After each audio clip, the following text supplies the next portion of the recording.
पाकिस्तान के साथ जो खिलवाड़ किया गया है रजीम चेंज ऑपरेशन के साथ, अब उसके नताइज आना शुरू हो गए हैं। बिजनेसमैनों की, ताजिर लोगों की, बिजनेसमैनों की बहुत बड़ी तादाद ये चाहती है कि हिंदुस्तान के साथ तजारत बहाल हो। मैं एक बार तो घबरा गया हूं, परेशान हो गया हूं, मेरी लिटरली टांगे कांप रही हैं जब से मैंने ये सुना है। आप देखें कि पोल्ट्री एसोसिएशन वालों ने धमकी दी कि हम आपके रेटों पे नहीं करेंगे, अगर आपने हम अपनी मर्जी के रेट दिए तो हम हड़ताल कर देंगे। अभी हड़ताल की धमकी दी है कि आज शहर के अंदर आपको मुर्गी का गोश्त साहब का आपको उस रेट पे मिल रहा है जिस रेट पे किसी वक्त में मटन मिलता था। मुर्गी 850 मुर्गी 850 मुर्गी बहुत ज्यादा।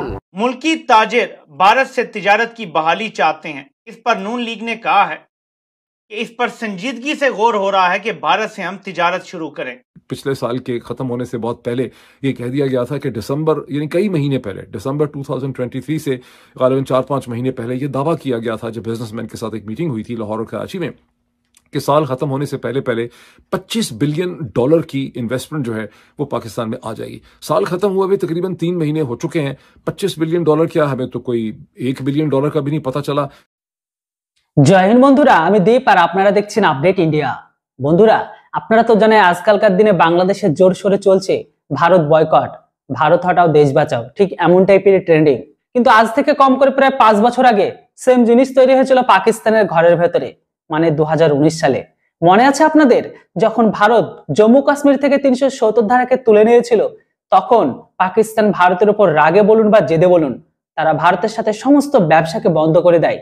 পাকিস্তান সেই মুহূর্তে ভেবেছিল যে তারা ভারতের সাথে ব্যবসা বন্ধ করলে ভারতের অনেক বড় ক্ষতি হবে, আর ভারতের প্রধানমন্ত্রী নরেন্দ্র মোদী থেকে শুরু করে ভারত সরকার, এমনকি ভারতের সবাই পাকিস্তানের হাত পা ধরে জোর করে বলবে যে আমাদের ভুল হয়েছে, আপনারা আমাদের সাথে পুনরায় ট্রেডকে চালু করুন। কিন্তু বন্ধুরা, এমনটা কিছুই হয়নি, হয়েছে এটা তার উল্টো।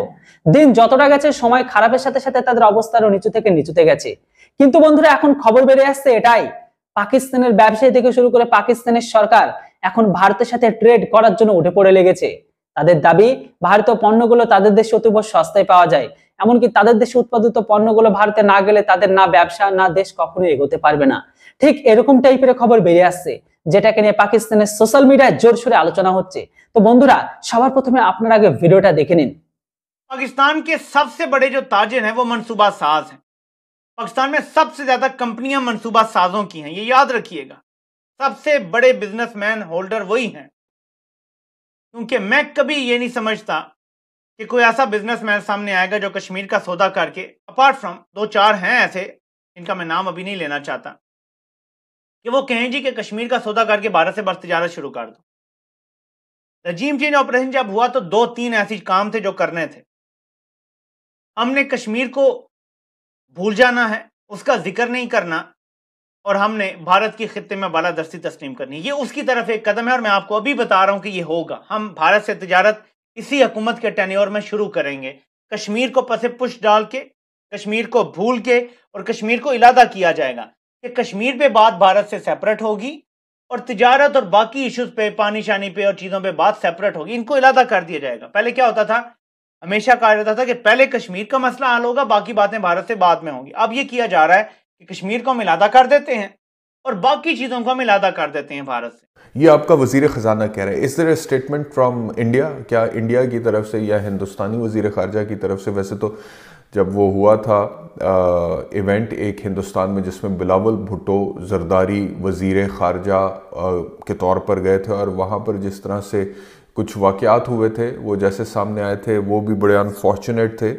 लेकिन अब क्या हिंदुस्तान की भी ख्वाहिश है कि तजारत बहाल हो? हिंदुस्तान भी ये ख्वाहिश करता है, या उनकी जो बिज़नेस कम्युनिटी है उसकी तरफ से भी अपनी हुकूमत को ये मुतालबा किया है कि तजारत बहाल हो?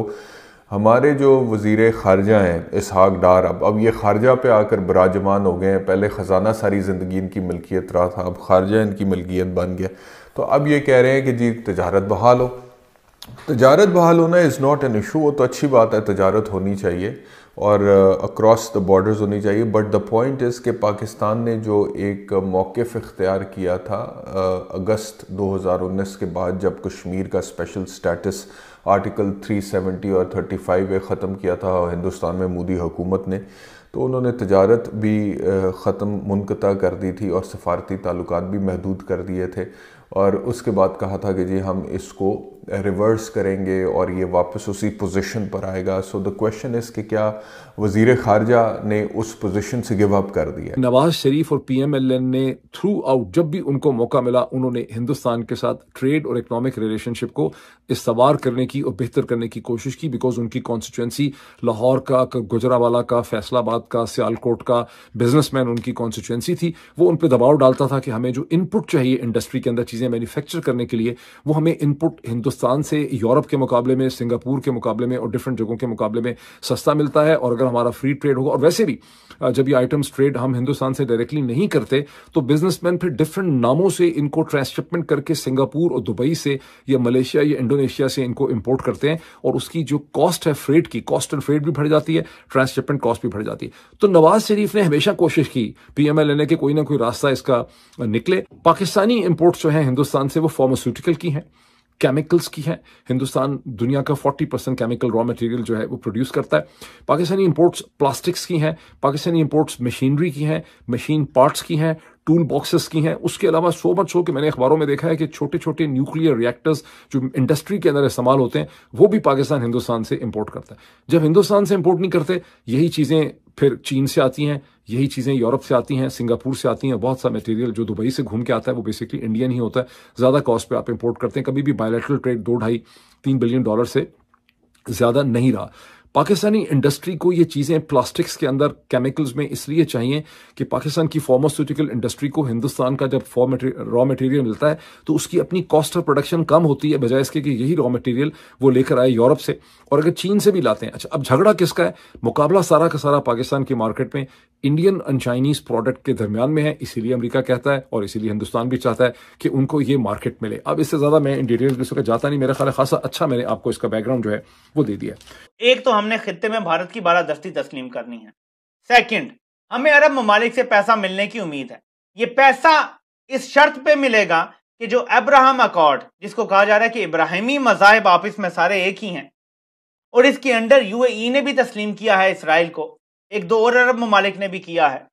इस अब्राहम अकॉर्ड में या इब्राहिमी मज़ाहिब का जो एक अकॉर्ड है, मुआहदा है, उसमें पाकिस्तान भी अरब ममालिक स्पॉन्सर करेंगे, यानी हमें कोई थोड़ा माल पानी, कोई इन्वेस्टमेंट के नाम पे, और इन्वेस्टमेंट के बदले पाकिस्तान इसराइल को भी तस्लीम करेगा। जो भी सेटलमेंट होगी, ये जो अभी मारा मारी कर रहा है इसराइल, इसके बाद एक सेटलमेंट होनी है बड़ी, और पाकिस्तान उसके बाद इसराइल को भी तस्लीम करेगा। क्या वज़ीर ख़ारजा वो जो आर्टिकल 370 रिवर्स हुआ था, कश्मीर का स्पेशल स्टेटस था, उस पोजीशन से गिव अप कर चुके?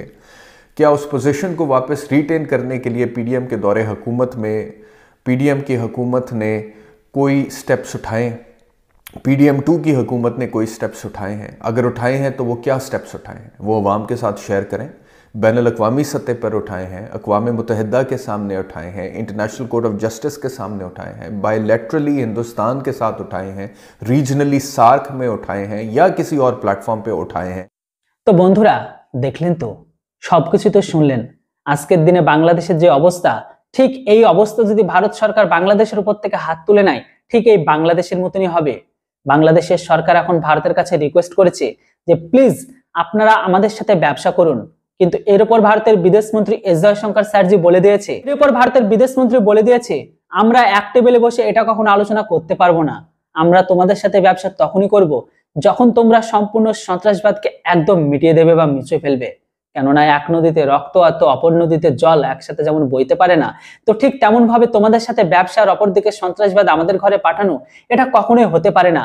এটা তখনই সম্ভব হবে যখন তোমরা সন্ত্রাসবাদকে তোমাদের ঘর থেকে চিরতরে মুছে দেবে বা গায়েব করবে।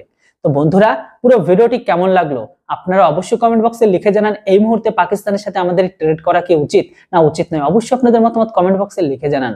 ভিডিও কেমন লাগলো অবশ্যই কমেন্ট বক্সে লিখে জানাতে কেউ বলবেন না। চ্যানেলটিতে নতুন হলে অবশ্যই চ্যানেলটিকে সাবস্ক্রাইব করে রাখুন।